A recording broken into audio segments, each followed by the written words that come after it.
రాజ్యంలో ఉన్నటువంటి మిగిలిన జనులకే అటువంటి కర్తవ్యం ఉంటే దుర్యోధన మహారాజా, పాండవులకు ఆ కర్తవ్యం ద్విగుణీకృతంగా ఉంది.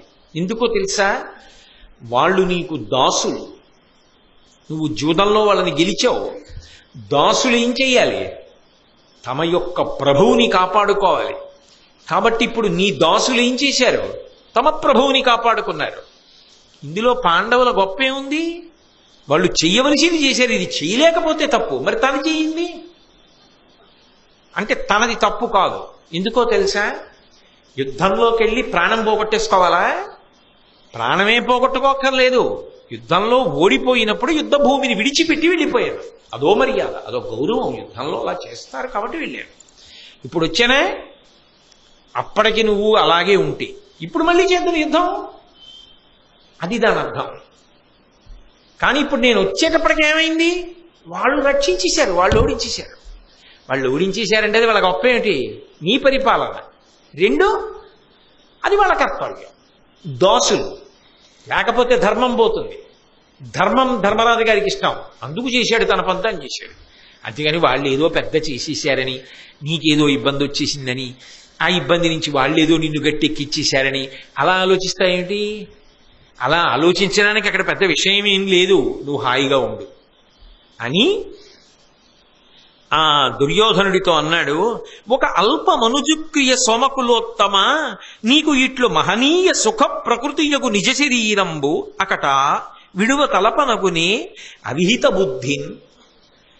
ఎంత చెప్పినా దుర్యోధనుడు మాట అన్నాడు. అబ్బే, నువ్వు ఎన్ని చెప్పినా కర్ణా, నాకేమిటో అంత బాగా అతకట్లేదు. అలా వాళ్ళు దాసులు, వాళ్ళు నా ప్రజలు, నన్ను కాపాడాలి అలా అనిపించట్లా జరిగింది. ఆ చట్టంలో ఏమట్టాలా? ధర్మరాజు ప్రాణభిక్ష పెట్టి నన్ను విడిచిపెట్టిన తర్వాత అక్కడే భూమికి పెద్ద వివరం గొయ్యి ఏర్పడి అందులోనే పడిపోతే బాగుండేది. ఇక నేను హస్తినాపురానికి రాను, నువ్వేమైనా చెప్పు. నేను ఇక్కడ ప్రాయోపవేశం చేసి ప్రాణం వదిలేస్తాను. ఇక ఈ శరీరంతో రాను.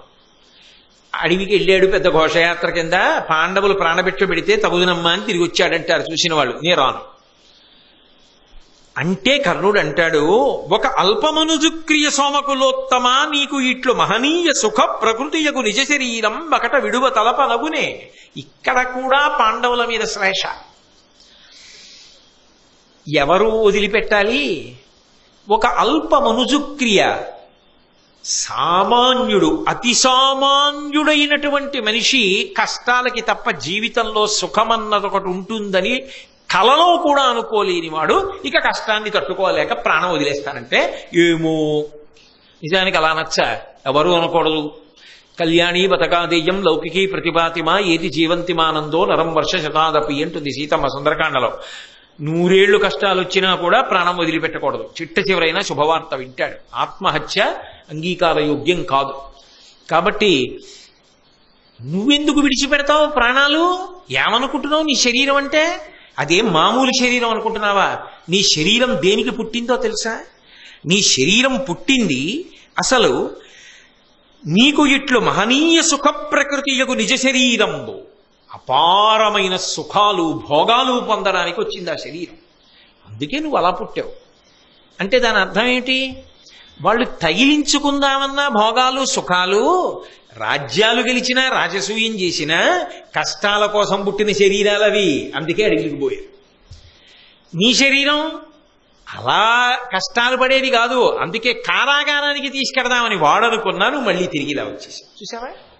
అంటే దైవం ఏం చెప్తోంది? సర్వదా సుఖపడడానికి వచ్చిన వాడివి నువ్వు బాధపడ్డాన్ని నేను అంగీకరించానని దైవము నిన్ను రక్షించినట్టయిందా కాదా? అయ్య బాబోయ్, ఇంతకన్నా వితండవాదన ఉంటుందండి లోకంలో. అవతలవాడికి ఏదైనా కొంచెం ఊరట కల్పించవచ్చేమో, కానీ అప్పుడు కూడా పాండవులు కూడా అన్వయం అయ్యేటట్టుగా శ్లేష పెట్టి మాట్లాడటమే. కాబట్టి భోగం కోసం సుఖం కోసం వచ్చిన శరీరం దాన్ని వదిలిపెట్టేస్తానంటావేమిటి? అకట విడువ తలపనగునే అవిహిత బుద్ధిన్. విహితం ఏదో ఏది చెయ్యాలో తెలుసుకోకుండా చిన్న కష్టం వచ్చేటప్పటికి తట్టుకోలేని క్రమశిక్షణ లేని బుద్ధితో ఇలాంటి ఆలోచనలు చేస్తాయేమిటి?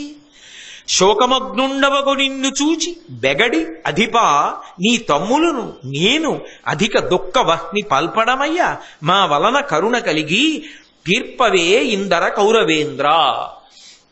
నువ్వు ఇలా శోకంతో అలమటించిపోతుంటే, ఇలా బాధపడిపోతుంటే, ఇలా సిగ్గుతో కుంచుకుపోయి లోపల గదిలోకి వెళ్ళిపోయి అలా మంచం మీద పడుకుని హస్తినాపురానికి వస్తానన్నావు, ఇక్కడ ఉంటానన్నావు, ఎవరితో మాట్లాడవు, ముఖమంతా ఎర్రగా అయిపోయి చీ చీ అంటూ నిద్రపోకుండా అడు తిరిగి ఇటు తిరిగి బాధపడిపోతుంటే నేను సంతోషంగా ఉంటానా, నీ తమ్ముళ్ళు సంతోషంగా ఉంటారా, ఎవరు సంతోషంగా ఉంటారు చెప్పు? కాబట్టి మనసు మళ్ళించుకో, రా హస్తినాపురానికి. బోలెడన్ని సుఖాలు ఎదురున్నాయి నీకు. హస్తినాపురానికి వెడితే మళ్ళీ ఈ శరీరంతో ఎన్ని భోగాలు పొందొచ్చో. అసలు ఆ శరీరం ఉండడానికి కారణం ఎవరయ్యాడు ఇప్పుడు? ఇప్పుడు ఆ భోగాలన్నీ ఎవరి భిక్ష? ధర్మరాజు గారి భిక్ష. అది గుర్తొస్తోంది దుర్యోధనుడికి. ఈయన హస్తినాపురానికి రమ్మంటాడు. అందుకని కర్ణుడు ఎన్ని చెప్పినా వెళ్ళడానికి దుర్యోధనుడు ఇష్టపడ్డా.